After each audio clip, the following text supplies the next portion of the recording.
Et si le plus grand piège du shaitan n'était pas un ennemi, mais une voie familière que tu fais confiance? Dans l'islam, le mal ne se présente pas toujours sous une forme effrayante. Il se cache souvent dans la proximité, dans les mots bienveillants, dans les conseils répétés. Aujourd'hui, nous allons parler d'un sujet délicat, profond et essentiel. Comment Shaitan agit parfois à travers des proches, amis ou familles, sans qu'ils en aient conscience. Pas pour semer la méfiance, mais pour réveiller le discernement. Le danger de l'influence invisible, il existe un paradoxe silencieux dans le cœur humain.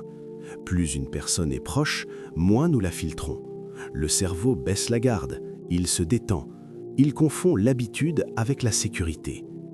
Psychologiquement, la familiarité désactive l'alarme intérieure. Quand une parole vient d'un inconnu, elle est analysée. Quand elle vient d'un ami, elle est absorbée, sans débat, sans résistance. C'est ainsi que l'influence la plus profonde n'est jamais brutale. Elle est douce, répétée, quotidienne. Spirituellement, le Coran ne nous met pas en garde contre les foules anonymes, mais contre la proximité trompeuse. Allah dit clairement de ne pas prendre pour alliés ceux qui fragilisent la foi, même s'ils semblent proches, même s'ils parlent avec chaleur. Le prophète sallallahu alayhi wa sallam renforce cette vérité en liant directement la foi à l'amitié, pas au discours, pas aux intentions affichées, à la proximité réelle. Dans la vie concrète, cela ne ressemble pas à une attaque frontale, c'est un sourire quand tu pries, une blague quand tu refuses quelque chose, une remarque légère, tu deviens trop strict. Rien de violent, mais chaque répétition enlève un peu de sacralité. Ce qui te touche le plus n'est pas toujours ce qui te veut le plus de bien. Et quand l'influence devient répétition, elle devient transformation. Shaitan ne commande pas, il suggère. Les manipulations les plus dangereuses ne lèvent jamais la voix, elles murmurent, elles s'installent lentement, comme une pensée qui revient encore et encore, jusqu'à ne plus sembler étrangère. Psychologiquement, l'esprit humain rejette l'ordre, mais accepte la normalisation. Une idée répétée perd son caractère choquant, elle devient familière, puis acceptable, puis justifiable, et un jour, tu la défends comme si elle venait de toi. C'est exactement ainsi que Shaitan agit. Allah ne le décrit pas comme un tyran, mais comme un prometteur d'illusions. Il inspire de faux espoirs, pas des interdictions directes. Il ne dit jamais « désobéis à Allah », il dit « plus tard ». Ce n'est qu'une fois, Allah est pardonneur. Et parfois, cette voix ne vient pas de l'intérieur, elle sort de la bouche de quelqu'un que tu respectes, quelqu'un qui t'aime, quelqu'un qui ne réalise même pas ce qu'il transmet. Dans la vie réelle, cela ressemble à une phrase anodine. Allah est miséricordieux, profite encore un peu. La parole est vraie, mais utilisée au mauvais moment, elle devient un piège.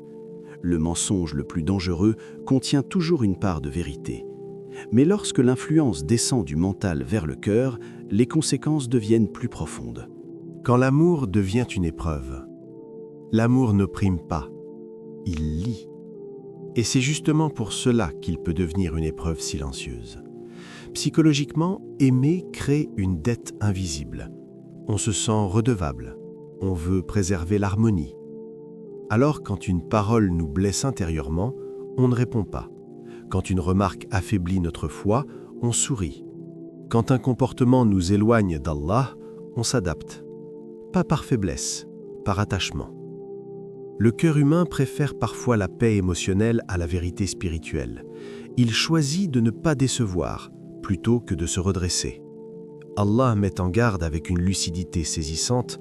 Certains proches peuvent devenir une épreuve, non parce qu'ils sont mauvais, mais parce que leur place dans notre cœur devient excessive. L'amour, quand il n'est pas aligné, détourne doucement, sans bruit, sans conflit. Ibn Taymiyyah résume cette réalité avec une précision tranchante. Tout ce qui t'éloigne d'Allah est un mal, même s'il se présente sous une forme aimable, rassurante, familière. Dans la vie réelle, cela ressemble à cette phrase. Tu étais mieux avant d'essayer de changer, avant de te rapprocher d'Allah.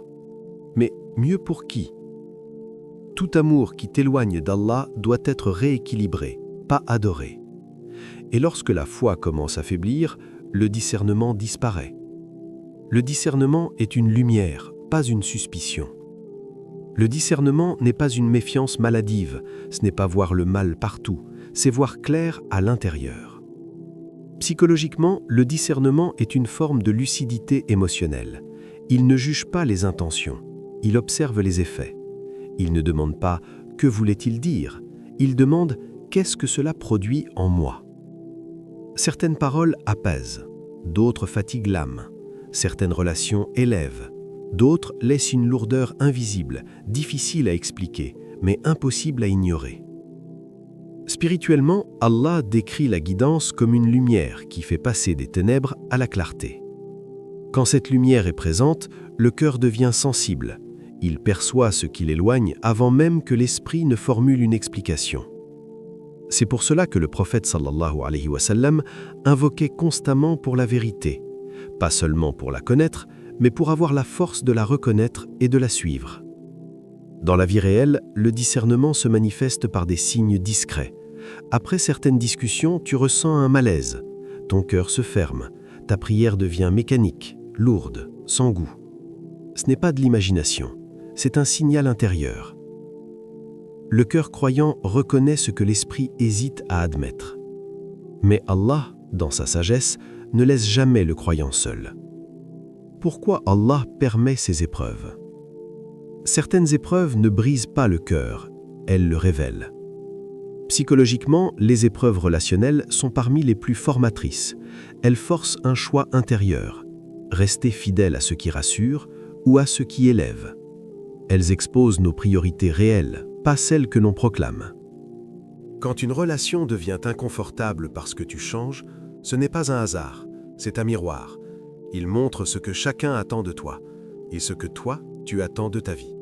Spirituellement, Allah rappelle que la sincérité ne se prouve pas par les mots, mais par les séparations silencieuses qu'elle entraîne. Même les compagnons furent éprouvés par leurs proches. Certains furent rejetés, d'autres incompris. Tous furent purifiés. Allah ne teste pas pour punir, il teste pour distinguer, pour alléger le cœur de ce qui l'alourdit, pour enlever les attaches qui prennent la place de la confiance en lui.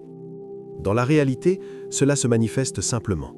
Quand tu t'éloignes du péché, certains s'éloignent de toi. Les invitations diminuent, les messages se raréfient. Ce n'est pas une perte, c'est un tri. Allah ne t'isole jamais sans raison, il te protège. Et c'est souvent ici que le cœur vacille, pas au moment du péché, mais au moment de la solitude. Quand tu regardes autour de toi et que tu ne reconnais plus les visages, quand ceux qui riaient avec toi ne comprennent plus ton silence, quand ta foi grandit mais que ton cercle rétrécit, psychologiquement c'est l'un des combats les plus lourds. L'être humain est câblé pour appartenir, être validé, être compris. Alors quand la foi te place à contre-courant, le cerveau interprète cela comme une perte, presque comme un danger. Mais spirituellement, c'est un autre langage qui se joue. C'est le moment où Allah t'éloigne du bruit pour te rapprocher de l'essentiel, le moment où les voix humaines diminuent pour que la voix intérieure devienne audible. Quand tu te sens incompris, Allah te comprend parfaitement. Quand tu te tais par fatigue, Allah entend ce que ton cœur n'arrive plus à formuler. Quand certains s'éloignent sans explication, Allah se rapproche sans condition. Ce n'est pas un abandon, c'est un resserrement, un recentrage, une intimité spirituelle que seuls ceux qui persévèrent connaissent. Allah voit, Allah sait, et sa proximité ne dépend jamais de la présence des autres. Tous ceux qui te blessent ne sont pas mauvais, et tous ceux qui t'aiment ne te guident pas. Le croyant mûr ne tombe pas dans l'accusation, il ne diabolise pas les gens. Il comprend que Shaitan agit rarement par la haine frontale, mais souvent par la confusion, par l'attachement excessif, par les paroles banales qui affaiblissent la vigilance. Alors il observe sans mépris, il écoute sans se soumettre, il distingue sans rompre brutalement. Il sait que la vérité ne crie pas toujours. Parfois elle se manifeste par un malaise intérieur, par un cœur qui se ferme, par une prière qui perd sa saveur. Le croyant ne réagit pas avec colère, il invoque, car il sait que la guidance ne se force pas, elle se demande à Allah. Et quand les voix deviennent trop nombreuses, quand les influences se mélangent, il ne cherche pas à convaincre tout le monde, il ajuste sa direction, pas vers l'approbation, pas vers le confort, mais vers Allah. Parfois, le plus grand acte de foi n'est pas de s'éloigner des gens, mais de se rapprocher d'Allah, même quand personne ne te suit. Parce que la foi authentique ne cherche pas l'écho, elle cherche la sincérité. Elle avance quand les applaudissements cessent, elle tient quand les regards se détournent, Elle continue quand le chemin devient étroit et silencieux. Se rapprocher d'Allah dans la solitude, c'est choisir la lumière même sans témoin. C'est marcher droit quand il n'y a plus de foule. C'est croire que la compagnie d'Allah suffit, même quand le monde se retire.